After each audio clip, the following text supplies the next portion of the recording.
Warning! Kinda Murdery contains adult themes, explicit language, and descriptions of violence. It is not suitable for anyone, and we recommend you stop listening now. True crime with a dash of the paranormal, the garish, the strange, and the darkly comic. I'm Zevon Odelberg, and you've found your way to Kinda Murdery, a place that means more than just murder. It's my very own pocket dimension, home to a curated collection of bizarre and compelling stories, from decades past to the present day, from the Wild West to the deepest rabbit holes of the World Wide Web, the magical, the mystical, and the monstrous. I cover it all, just so long as it's Kinda Murdery. Hey everybody, welcome to Kinda Murdery. I'm your host, Zevon Odelberg. Thank you for deciding to be here. As always, I'd like to start the show by reminding you that it's my hope that Kinda Murdery can become a community of emotional support for people living with disabilities. If you or someone you know is struggling with a disability, physical or otherwise, please reach out to the show, kindamurdery@gmail.com, or @kindamurdery on social media. Also, I wanted to share with you that I'm going to be switching up Kinda Murdery's drop schedule. There are two changes. At least for the near future, I'm going to be putting out only one episode a week, which isn't to say there will never be bonus content, but as far as what you should expect one episode a week. Secondly, I'm going to move Kinda Murdery's primary drop day from Sunday to Thursday. I'm making these changes for two reasons. The first is good advice, and the second is family. Kinda Murdery is still a pretty young show. We've existed for 15 months, but in that time, the show stopped coming out twice for a total of almost 6 months. The first time as I transitioned to producing and editing it on my own, and the second time because my family was moving.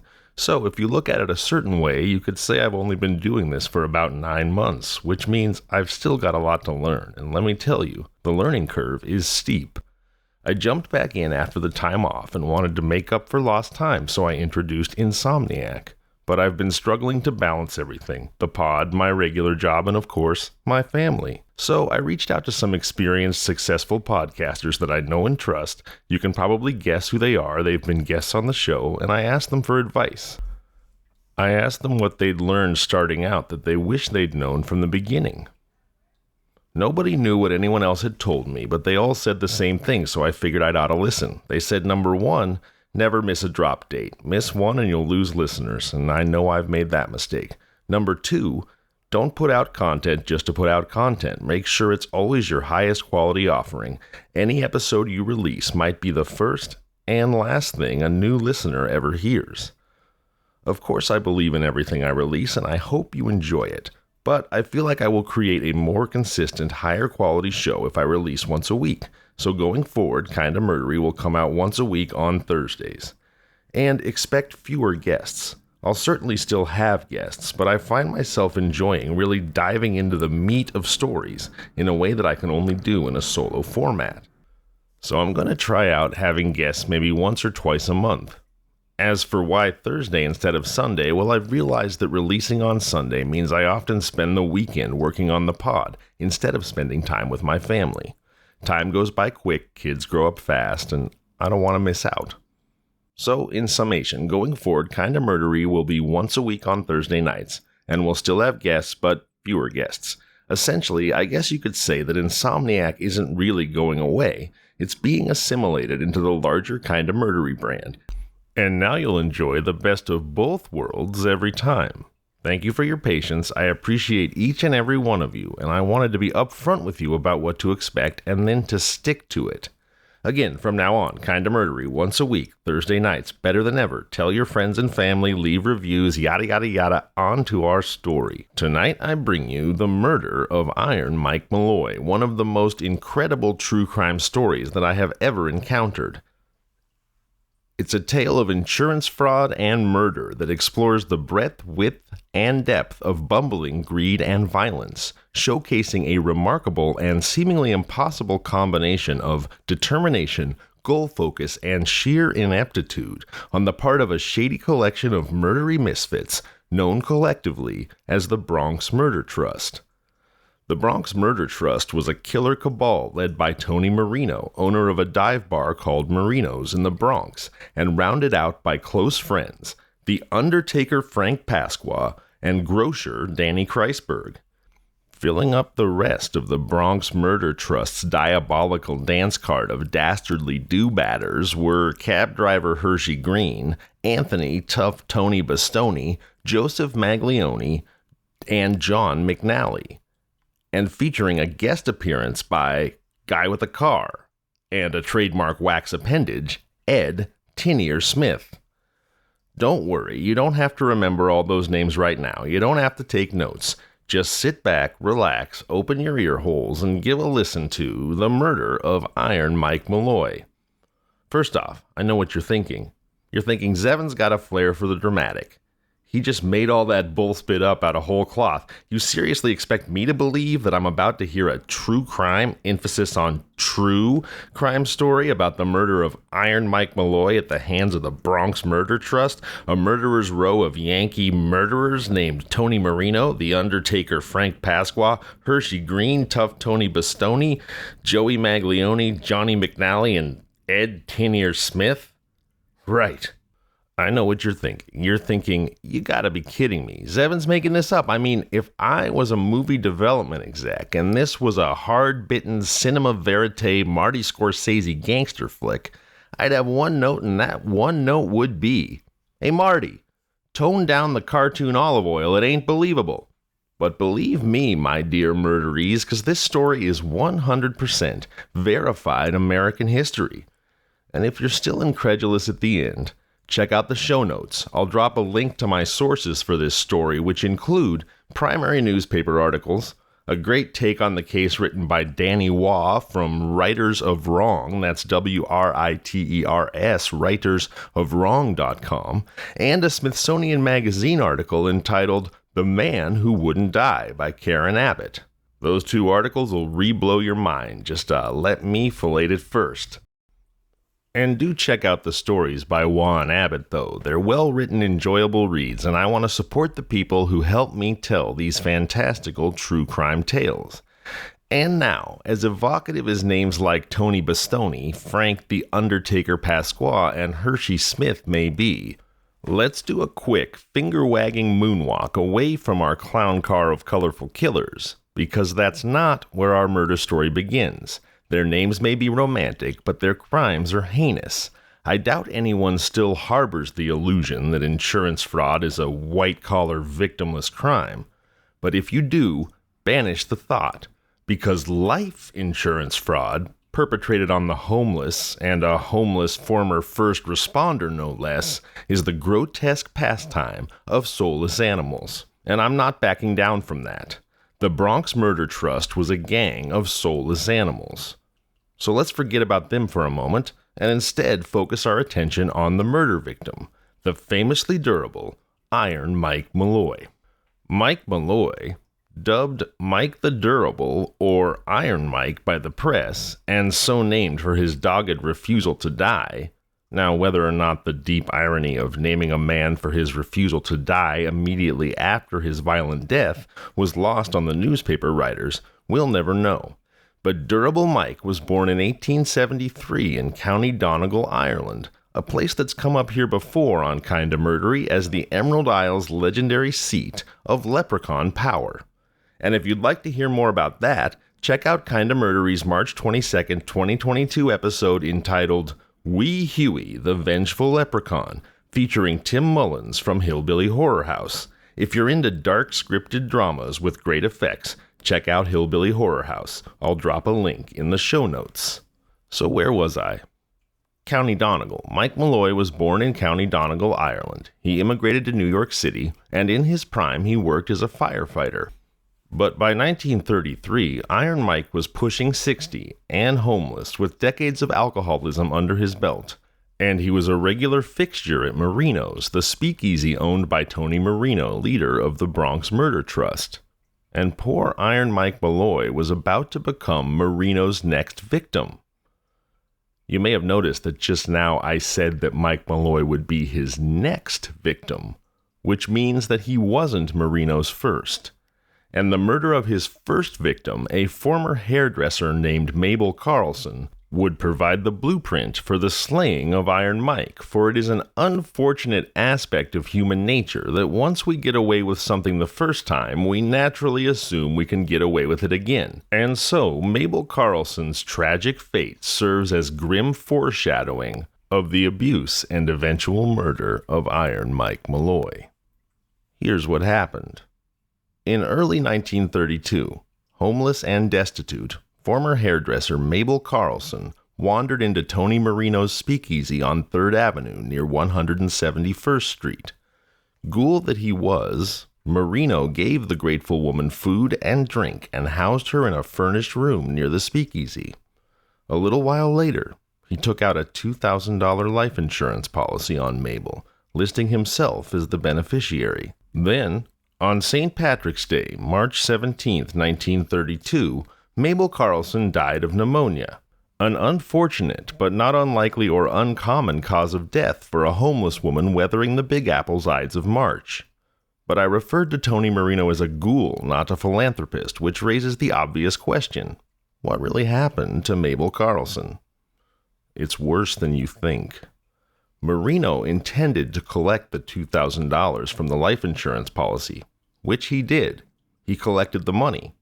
But first he drugged Carlson, then soaked her clothes and bedclothes in water, opened the window, and allowed New York City's early March temperatures to do the rest. He literally froze her to death. And with Mabel Carlson's death, Tony Marino, leader of the Bronx Murder Trust and budding insurance fraud serial killer, had his proof of concept and a viable go-forward business model. Marino was not unknown to the police. He'd been run in before, suspected in connection with various killings and other criminal activity, but never convicted. In 1932, at the age of 27, Tony Marino was a threadbare, grungy man with an advancing case of syphilis. And just in case that makes him sound almost sympathetic, and certainly syphilitic, I urge you to harbor no misgivings. Tony Marino was a no-doubt, heartless, dead-eyed killer, and nearly all of his associates, the other executives at the Bronx Murder Trust, were hardened criminals, unlikely to shy away from the pathological pursuit of profit. The conspiracy to murder Iron Mike Malloy was hatched over a round of rot-gut whiskey at Marino's speakeasy on a July afternoon in 1932, just a few short months after Mabel's murder. It was a nasty, muggy, hotter than a toilet in a boiler room July afternoon in the Bronx, and Tony Marino sat on a bar stool at Marino's alongside his bosom buddies, the undertaker Frankie Pasqua and Danny, the Jewish grocer Kreisberg. Jeez, these sound like professional wrestler names, don't they? Tony, Speakeasy, Hit Hard Marino. Frankie, the undertaker Pasqua, and Danny, the Jewish grocer Kreisberg. And don't forget, down at the end of the bar was the tall, rail-thin, ever-present bar barnacle and booze vacuum known as Iron Mike Malloy, who was attempting to wheedle another drink out of the bartender, Joseph Red Murphy. And there they were, just like a wrestling match where the ultimate stakes were life and death. It was a grudge match, the Bronx Murder Trust versus Iron Mike Malloy. Marino found himself glowering at Malloy. Every goddamn morning, he thought. The old man showed up blearily and cheerily requested, "Another mornin's mornin', if you don't mind," in his muddled brogue. Hours later, Malloy would be passed out on the floor. For a while, Marino had let Malloy drink on credit, but he no longer paid his tabs. The insurance money from Mabel's murder got spent quick on back rent, more booze for the bar, and not a small portion on Marino's own entertainment. But god damn it, he thought, a man of business deserves every once in a while to be a man of leisure. Marino was drowning in credit extended to his low-life clientele, especially Mike Malloy, who seemed to have 2 hollow legs, 3 livers, and not one fucking nickel to pay for the rivers of hooch he guzzled down every goddamn day. Marino's glower blazed up into an apoplectic stare, his eyes shooting fire at Malloy. He was pissed off. No, that's wrong. He was goddamn furious. He swore again, adding a few more colors and layers to his repetitive blasphemy. Tony wiped the sweat off the back of his neck with a bar towel and poured a round of drinks for Undertaker Frank, grocer Danny Kreisberg, and himself. "Boys," he said conspiratorially, still eyeing that bum Mike Malloy with nothing short of pure uncut hatred. "Boys," he said, "business is bad." Kreisberg and Pasqua followed Marino's gaze to Mike Malloy. There he was, leaning on the bar, hoisting yet another shot of whiskey to his stubble-covered slack jaw. Nobody knew much about Mike Malloy, least of all Malloy himself. He had no family, no friends, and he certainly had no fucking money. It was the 24-year-old Undertaker, Pasqua, who suggested it first. Frankie Pasqua, the Undertaker, no, the Mortician, was the only one of Tony Marino's associates with even the slightest sheen of respectability. Or maybe that was just the sheen of flop sweat, but anyway, the point is, if you expect people to let you bury or even just burn their loved ones to ash, you can't come off as a destitute creeper. So Frank Pasqua made sure that his shoes were shined and his suit was at least a little less threadbare than Tony's. Yep, it was respectable businessman and mortician Frankie Pasqua who suggested it first, eyeing Iron Mike with only slightly less distaste than Tony had. Mike, whose whiskers were wet with whiskey that dribbled from the salt and pepper stubble on his chin. It was Frankie Pasqua who suggested it. "Hey," he said, "why don't you just take out an insurance policy on Malloy? I can handle the rest." Marino nodded and motioned to Malloy. "He looks all in. He ain't got much longer to go anyhow. The stuff's getting to him. It ought to be easy to let the old man drink himself to death." Marino and Pasqua glanced over at Daniel Kreisberg. The 29-year-old grocer and father of 3 would later say that he participated for the sake of his family.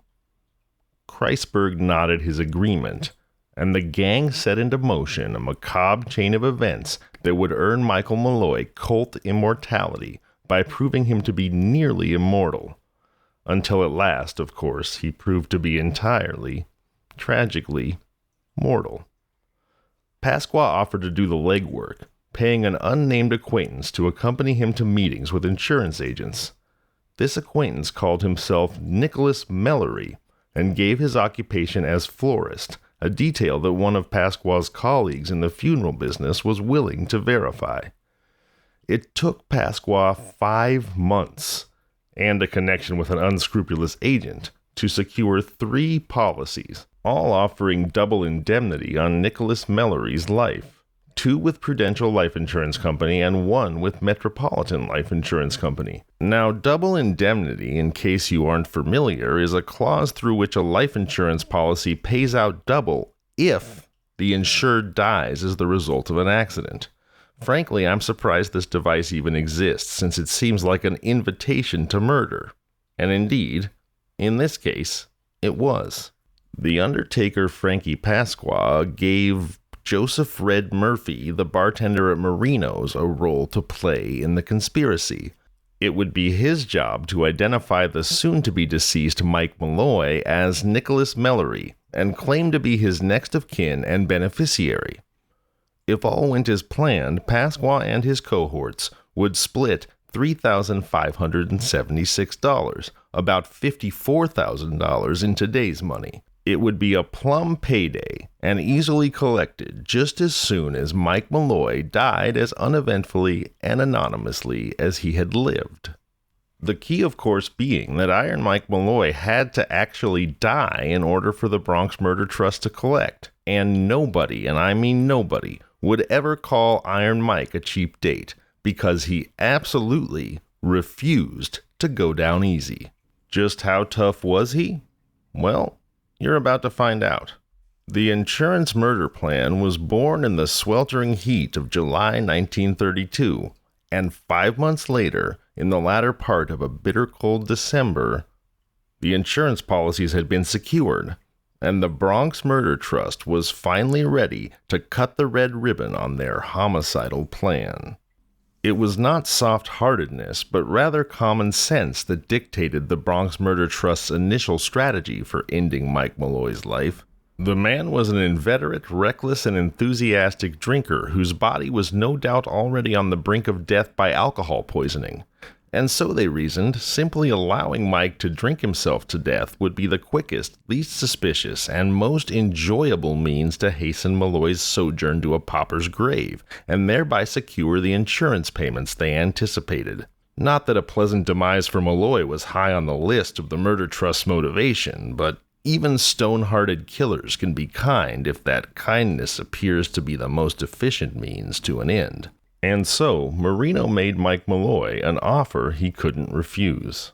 "Listen, Mike," Marino said, clapping the drunk on his unsteady shoulder in a feigned show of camaraderie. "I'm sure you know this, but the bar business is a tough one, and I'm afraid that these days Marino's here isn't keeping up with the competition. Now I know, hell, everyone knows that loyal customers like you are the key to success, and I want to keep you happy. So here's what I'm going to do. I'm going to loosen the rules for you. Drink up, my man. From here on out, you've got unlimited credit."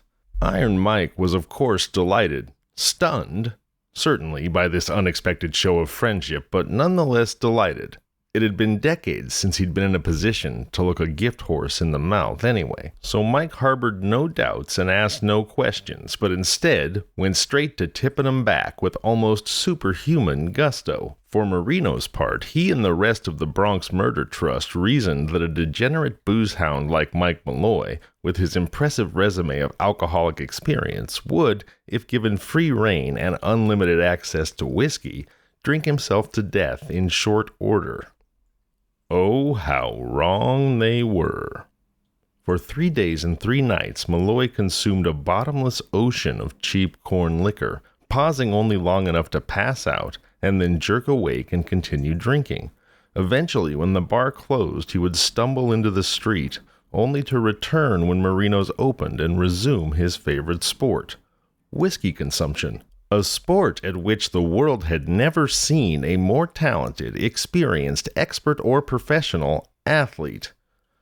Marino tipped so many bottles, pouring shots for Iron Mike, that his elbow got sore. He flinched in pain at the sharp twinge of oncoming tendinitis. Marino was forced to acknowledge that allowing Iron Mike to drink himself to death on bar credit was proving not only to be ineffective, but prohibitively expensive.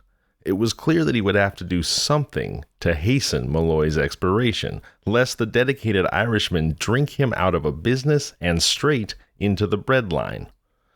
By this time, word of Marino's scheme had filtered into the local underworld, and 2 petty crooks, John McNally and Eddie Tin Ear Smith, called that because of his wax ear, arrived at the speakeasy to watch the Iron Mike murder show. Also present was Anthony Tough Tony Bastoni, a member of the vicious Dutch Schultz gang, and Tough Tony's sidekick, Joey Maglione. Tough Tony wasn't just there to spectate. As a mobster will do, he had muscled his way in on Marino's action, requiring a payout for himself and his buddy from the eventual insurance money.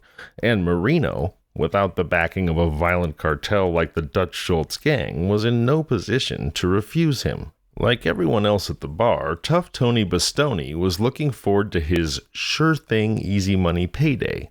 And now, having observed Iron Mike enjoy himself thoroughly for 3+ days straight, Tough Tony was at the end of his patience. When Mike Malloy staggered outside for a piss or a puke or who the hell knows, Tough Tony vented his frustration to Marino. "I ain't got time for this. Let's just shoot the rummy bastard in the street." While Marino agreed with the first half of that sentiment, he was alarmed by the second, and recognized that he would have to find some way to accelerate the process before he went broke, or Tough Tony Bastoni took matters into his own hands. The bartender, Red Murphy, sensed that his boss was running short on inspiration, and observing the steam whistling out of Tough Tony's ears like a tea kettle, Red knew it would be in everyone's best interests if cooler heads prevailed. He was a bartender. which in the Prohibition years meant he was also something of a moonshiner and bathtub gin chemist. As such, Murphy was intimately familiar with all the lethal poisons floating around the country's speakeasies. In particular, the deadly, blinding, toxic byproduct of bathtub gin or shoddy distilling, wood alcohol, known by its chemical name as methanol. Methanol is a highly toxic chemical substance often found in such industrial compounds as paint thinner and automobile antifreeze. Consuming just 10 milliliters of methanol was enough to induce blindness in humans. 2 to 8 ounces was enough to kill a grown adult. Murphy suggested to the group that they accelerate their timeline by feeding Iron Mike wood alcohol cocktails. Marino loved the idea. Even the normally staid Dan Kreisberg broke into a grin and said, "Yeah, feed him wood alcohol cocktails and see what happens." The next afternoon, Murphy procured several 10-cent cans of wood alcohol from a nearby paint store. He then spent the next hour or so transferring the poison to innocuous-looking liquor bottles. That evening, Mike Malloy arrived for his usual gargantuan ration of booze. Murphy gave him a few pops of Marino's standard rot gut to get him feeling good. He then announced to Mike that they had some new stuff that had just come in today, and would he like to try it? As the plotters anxiously watched, Malloy downed a shot of booze laced with wood alcohol. To their amazement, he commented that it was quite smooth, and could he have another? Red poured him another, and another. Malloy kept drinking shots of whiskey mixed with wood alcohol and showed no signs of discomfort other than the usual symptoms of drunkenness. In the coming nights, Murphy and Marino took to lacing Malloy's drink with stronger and stronger doses of wood alcohol, finally throwing caution to the wind when they served him straight wood alcohol. Seemingly oblivious to the noxious odor and taste, Malloy guzzled this poison night after night as the Murder Trust looked on in utter disbelief, probably wondering just what the hell Malloy had been drinking all his life. After a full week's diet of raw wood alcohol, Malloy suddenly collapsed to the floor of the virtually empty speakeasy one night. The crew fell silent. Frank Pasqua, the undertaker, moved in close to check Malloy's vital signs. Mike was still breathing, but slowly and erratically. The boys eagerly watched for his chest to stop moving. Finally, Malloy let out a long, seemingly final ragged exhale, and then began snoring loudly.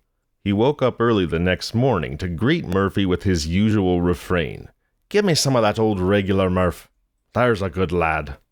Now, I imagine that you, like the Bronx Murder Trust, are probably wondering how the heck Iron Mike could drink shot after shot of pure wood alcohol with no apparent ill effects. First of all, let me say that Kinda Murdery is neither a chemistry nor a medical advice show, so please, for the love of Pete, do not test the veracity of this statement. Assume that if you drink wood alcohol under any circumstances, you will at the very least go blind and probably die. As a matter of fact, wood alcohol poisoning was rampant during Prohibition, which began in 1920. Well, by 1929, there were more than 50,000 people in the U.S. who had died from drinking wood alcohol. And that's from drinking wood alcohol-tainted beverages. Iron Mike Malloy was downing shot after shot of straight wood alcohol. So how did Durable Mike get away with it? Well, here's what my research suggests. Red Murphy's amateur chemist chops notwithstanding, what the Bronx Murder Trust didn't know is that ethanol, the alcohol we drink, chemically interacts with methanol, the wood alcohol that blinds and kills us. And ethanol in sufficient quantities limits and can even neutralize the most egregious toxic effects of consuming methanol: blindness and death. In other words, after decades of degenerate boozing, Iron Mike Malloy's organs were so thoroughly pickled in ethanol as to make him immune to methanol's deadly side effects. As Wesley from The Princess Bride might have explained, "I spent the last few years building up an immunity to iocane powder." Even without chemical knowledge, common observation forced the gang to conclude that wood alcohol would not be Iron Mike's undoing. Red Murphy was struck with sudden inspiration. He remembered seeing a man die of acute gastrointestinal distress after consuming alcohol and raw oysters in combination, and so he bought raw oysters, soaked them in booze, and offered them to Malloy on the house. Malloy, thrilled by his continuing and apparently improving good fortune, consumed the oysters with great relish and gratitude, but no apparent ill effects.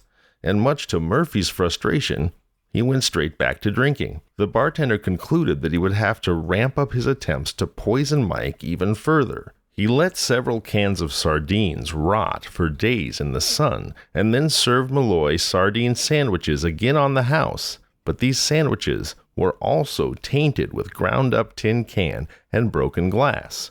Murphy reasoned that the sharp bits of metal would lodge in Malloy's gut and surely kill him. But Iron Mike loved the grub, munching on it gratefully, asking for more, and even going so far in his effusive praise to suggest that with their knowledge of good food, Marino and Red Murphy ought to open up a restaurant. The upshot of all this scheming was simply that instead of drink, pass out, wake up, and drink some more, Iron Mike added another step to his established routine, which became drink, eat sardine sandwich, pass out, wake up, drink some more, eat more sandwiches. Again, the expected ill effects were absent, and Mike, expressing copious amounts of slurred gratitude, enjoyed the sandwiches greatly and was not shy about requesting more, and more, and more. Now, sardines were cheap, but they weren't free, and Marino watched with growing dismay as the capital required for his investment in durable Mike Malloy's death only increased. So next, at Marino's urging, Red added rat poison to the ground-up bits of metal and shards of glass in Mike's sandwiches. And still, Mike consumed them with no hesitation and highly efficient relish, happily plowing his way through the toxic sandwiches and seeming to have more in common with competitive eating legend Kobayashi horking down Nathan's hot dogs than he did with a man about to die from multiple methods of poisoning. Marino was approaching his wit's end. The plot to kill Mike Malloy was not only turning into a giant pain in the balls, it was also costing Tony Marino increasingly large sums of money. Mike's open bar tabs, the cans of wood alcohol, the oysters, the sardine sandwiches, and of course, and most egregiously, the monthly insurance premiums. Marino complained that he was going to go bankrupt before they knocked off Malloy. Killing Mike Malloy had become more of a point of professional pride and less of a smart business decision. The Bronx Murder Trust's mood was dispirited, even bleak, and their awe at the seemingly indestructible Mike Malloy had taken on a bitter air of almost religious superstition. The men took to calling him Rasputin and openly wondered if their entire enterprise was inevitably doomed. Clearly, sponsoring Iron Mike Malloy's all-you-can-eat and drink carnival death cruise was not sustainable. They needed to alter their course of action. The old saying goes, "If it ain't broke, don't fix it." And while certainly the Bronx Trust's current murder strategy was very much broke, Marino had pulled off this homeless murder life insurance scam successfully once before, and he recalled with sudden excitement that freezing his victim to death through exposure to New York's harshest elements had worked like a charm. Why not do it again? As luck would have it, the winter of early 1933 was one of the harshest on record. By mid-January, the city was locked in a dangerous cold snap, and Marino decided it was time to let his tried-and-true modus operandi bear fruit. Marino and Frank Pasqua waited until Malloy passed out drunk at the bar and then hauled him outside to Pasqua's roadster. The weather, the worst of the winter of 1933, was perfect for their mission. An intense blizzard was in progress, and a demonic wind straight from the bowels of hell blew in from the northwest. The temperature was bone-chilling, -14 degrees Fahrenheit. The two conspirators drove in silence to Crotona Park, a few blocks to the east. Once they were there, they dragged the unconscious Malloy into the snowy park. This task was not as easy as it sounded. Neither Marino nor Pasqua were great physical specimens, and Malloy was not a small man. In addition to Mike's dead weight, they were also lugging a 5-gallon jug of water. Before long, their cumbersome stroll had both men panting and popping sweat despite the Arctic-like weather conditions. After laying Malloy on a suitable park bench, they stripped off his shirt and doused his head and bare torso with the contents of the water jug. Through it all, Malloy never stirred. Confident that Mike would quickly freeze to death, Marino and Pasqua retreated to the car. When Marino arrived at his speakeasy the following day, whistling happily in anticipation of a plum payday, he found Malloy's half-frozen form in the basement. Somehow Malloy had trekked the half-mile back and persuaded Murphy to let him in. When he came to, he complained of a wee chill. And as morning broke, Durable Mike parked his bony butt on a bar stool and happily awaited his daily ration of wood alcohol and doubly poisoned, spoiled sardine sandwiches. February was rapidly approaching, and with it another round of insurance premium payments. The Brooklyn Murder Trust was desperate, and they resorted to declaring open war on the seemingly indestructible person of Iron Mike Malloy. The friendly days of tainted oysters, broken glass sandwiches, free wood alcohol, and midnight exposure to -14 winter nights were a thing of the past. It was time to take a more direct approach. Suspicious insurance agents be damned. One of the gang, John McNally, wanted to run Malloy over with a car. Tinier Smith was skeptical, but Marino, Pasqua, Murphy, and Kreisberg were intrigued. Tough Tony Bastoni's sidekick, Joe Maglione, offered the services of his friend, Hershey Green. On the surface, Hershey was a harmless cab driver. In reality, Harry Green was a heartless sociopath who was eager to try out murder for the first time. For a $150 cut of the insurance money, Green was willing to run Mike Malloy down in the street with his cab. It seemed that deliverance was finally at hand for the Murder Trust. They all piled into Green's cab, a drunken Malloy strewn across their feet. Green drove a few blocks and stopped. Bastoni and Murphy dragged Malloy down the road, holding him up crucifixion style by his outstretched arms. Green gunned the engine. Everyone braced. From the corner of his eye, Maglione saw a quick flash of light. "Stop!" he yelled. The cab lurched to a halt. But it turns out it was just a woman in a nearby apartment turning on her light, and so Hershey readied himself for another go at running down Iron Mike Malloy. Green reversed his hack the requisite 2 blocks for another try. Once Malloy was propped upright in the street, the cabbie floored his accelerator. The weaving drunk rapidly swelled in the windshield, looking to the plotters like some crazy camera trick at the picture show. Just at the moment of truth, the completely oblivious Malloy blundered out of the path of the speeding taxi, which rocketed past him with inches to spare. Tony Marino and his pals literally howled with frustration. They say God takes care of fools and drunkards.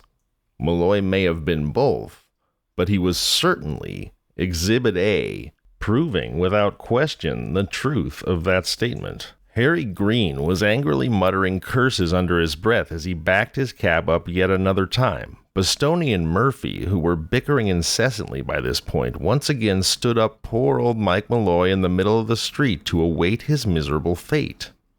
This time, Bastoni and Murphy held up Malloy until the last possible second. Green was traveling between 45 and 50 miles an hour when his cab struck the drunken man head-on. Malloy briefly flung up on the hood before disappearing from view. The plotters felt 2 pronounced thuds as the cab rolled over the body. The cab came to a stop. Just to make sure Malloy was dead, Green threw his hack in reverse and shot backwards directly over Malloy's unmoving form, which was spun sideways by the force of the impact. However, the headlights of an approaching vehicle scared off the boys before they could confirm their success. It fell to Joseph Red Murphy, the bartender, who had been cast as Nicholas Mallory's brother, to call morgues and hospitals in an attempt to locate his missing sibling. No one had any information, nor were there any reports of a fatal accident in the newspapers. At this point, Tony Marino was deep in a hole from the cost of paying insurance premiums and feeding Iron Mike's endless alcoholic appetite. He was already grappling with having to split his eventual payday 9 ways.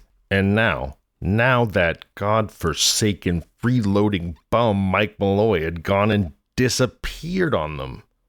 If they didn't find him, there would not even be a payment to split too many ways, and Tony Marino would be well and truly screwed. Sometime during the 5 days that followed the attempted vehicular homicide courtesy of Hershey Green's cab, Tony Marino's reason fully broke loose from its moorings. He sat at his bar, feverishly planning to shanghai and kill another anonymous derelict.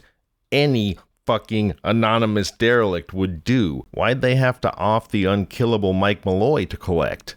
The answer was, they didn't. They could kill any random hobo and pass him off as Nicholas Mallory.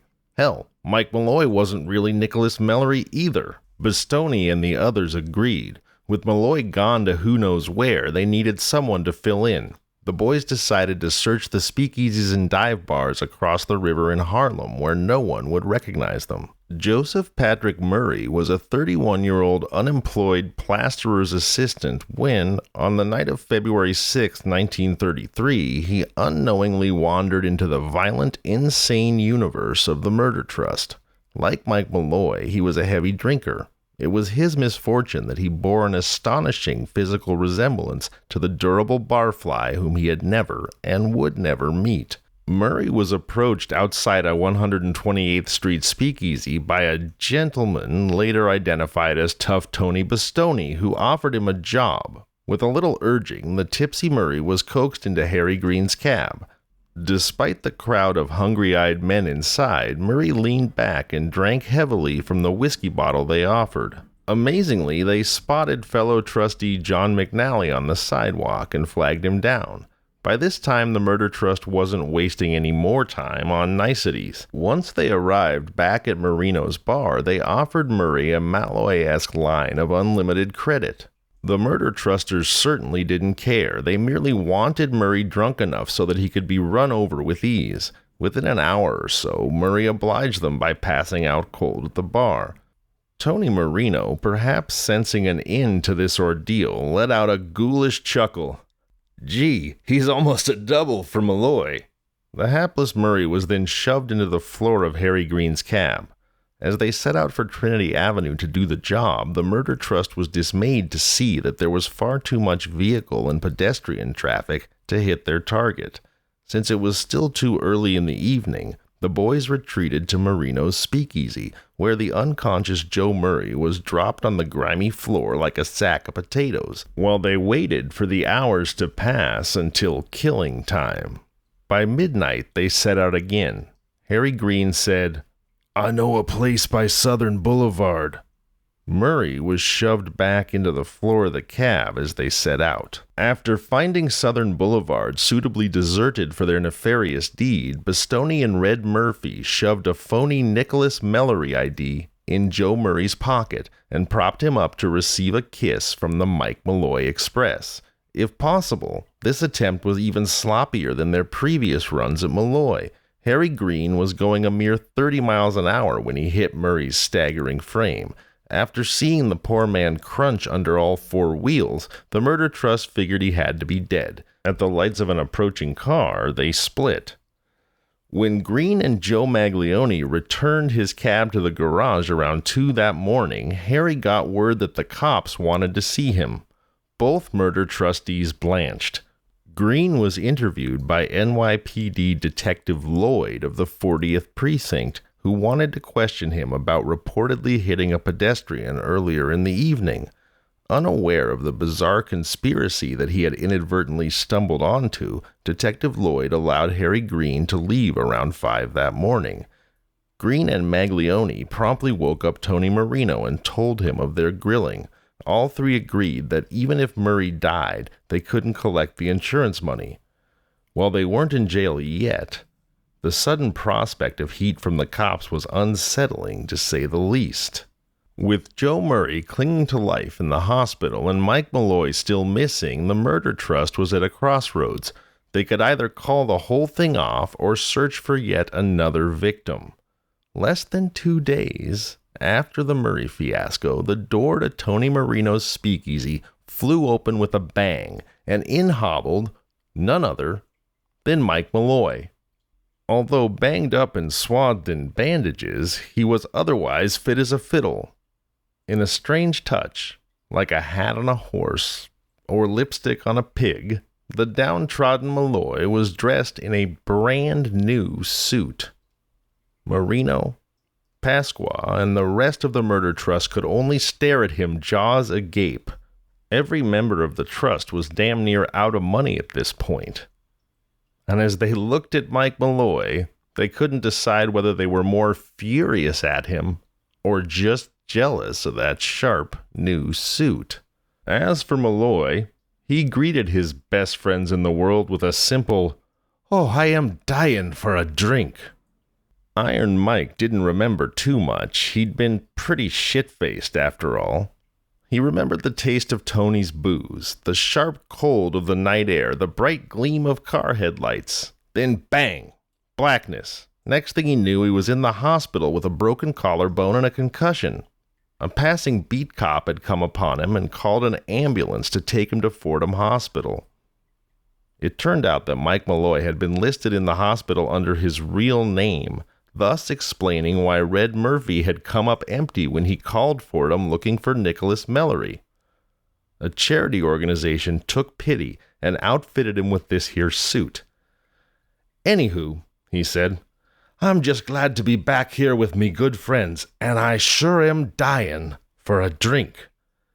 Taking his cue, Red Murphy reached for the jug of wood alcohol and poured Malloy a stiff one. The eye-watering stench of methanol rose heavily from the bar and quickly permeated every crevice of Marino's shitty little saloon. It was a wonder that the paint on the walls hadn't started to dissolve. It was later left to the New York Times to dryly sum it all up with this headline: "Gin resists motor car." The murder trust was utterly defeated. Every plan they cooked up that should have succeeded ended up failing miserably. In a bitter yet fitting irony, even if their early attempts to kill Malloy had worked, they would not have been paid a cent. The insurance policies for Nicholas Mallory were double indemnity. While death by automobile qualified for double indemnity, death by liquid poisoning, hypothermia, tainted seafood, and ground tin and broken glass sandwiches did not. The murder trust had been unknowingly shooting themselves in the foot since day one. As a bonus, Malloy, blissfully ignorant of the sinister forces at work against him, was still hanging around the bar, drinking large amounts of wood alcohol. Indeed, Malloy probably thought he had never had it so good. Unlimited booze and free lunch, a warm place to hang his hat on cold winter nights, and good conversation with his friends. Never mind that he might occasionally wake up half naked on a park bench or concussed in the middle of the street. Mike Malloy had finally found a place where he felt at home. It was the very definition of insanity. By mid-February, both Tony Marino and Frank Pasqua were teetering on the edge of a nervous breakdown. That point of dementia where they began to believe that Mike Malloy could not be killed under any circumstances. A small fortune was so close they could taste it. Only one apparently indestructible man stood between them and their money. Finally, they decided that tough Tony Bastoni had been right all along. Only straight-up murder would work. Late in the afternoon of February 22nd, 1933, all appeared to be normal in Tony Marino's speakeasy. Red Murphy stood behind the bar helping himself to the inventory, while Marino sat at a nearby table glancing indifferently over a newspaper. Tough Tony Bastoni and another man named James Salone were drinking at the bar, as was Charter Murder Trustee Dan Kreisberg. Per usual, Mike Malloy sat at the bar nursing a drink. For a change of pace, Malloy was drinking regular whiskey. The small saloon was blessedly free of the overpowering stink of wood alcohol. In a surprise move around supper time, Bastoni challenged Malloy to a drinking contest. Already quite sloshed, Mike eagerly accepted. Glasses of whiskey were poured. Soon after starting, Tough Tony gave Red Murphy a menacing look. The bartender knew what that look meant and deftly switched out Malloy's whiskey for wood alcohol. Bastoni and Malloy slugged it out for about 20 minutes. Kreisberg later estimated that Malloy drank nearly 2 quarts of wood alcohol in that brief period. As strong as he was, a survivor of so much violent incompetence over the last 2 months, Mike had finally reached his limit. Malloy swayed at the bar, clutching the rail as his cast-iron constitution struggled against the surfeit of methanol now coursing through his system. Mike slowly sank to the floor as he passed out, while Tough Tony whooped and raised his arms as if he'd just won a title fight. Red Murphy got his arms around Malloy and half-dragged, half-carried him nearly a mile through their Bronx neighborhood to a furnished room at 1210 Fulton Avenue. Dan Kreisberg and Tough Tony Bastoni trailed behind them. None of the murder trustees seemed too concerned that a passerby might notice them dragging an unconscious derelict along the sidewalk. As Bastoni stood guard outside, just to make sure those little shits don't chicken out, the huffing and puffing Murphy lugged Malloy up to the room. The landlady of the building, Delia Murphy, no relation, heard the commotion and asked what was happening. A surprisingly quick-thinking Red told her that his brother was feeling ill and he needed to lay down. Once inside the room, Red Murphy deposited Malloy on the bed. Murphy and Kreisberg put into motion the plan that Frank Pasqua had outlined over the last week. A rubber hose would be connected to a gaslight fixture, and the opened end fed down Malloy's throat. The resulting stream of poisonous fumes would succeed where they all had so frequently failed. After they connected the hose to the valve, they were dismayed to discover that it wouldn't reach the bed. Murphy and Kreisberg merely stood over the semi-conscious Malloy, blinking stupidly at each other and the too short hose. They solved their dilemma by dragging Malloy onto the floor. Murphy then stuffed a towel in Malloy's mouth and fed the open end of the hose down his throat, while Dan Kreisberg turned on the gas valve. A hissing sound filled the room as Murphy held the hose down fast. Malloy seemed to sense what was happening and began squirming and moaning. Mike's face turned purple as he fought valiantly to live. Suddenly, Red Murphy let out a disgusted grunt. "Christ, the son of a bitch pissed all over me." Seemingly in response, Malloy stopped struggling and breathing. The moment they had all been so desperately seeking was at hand.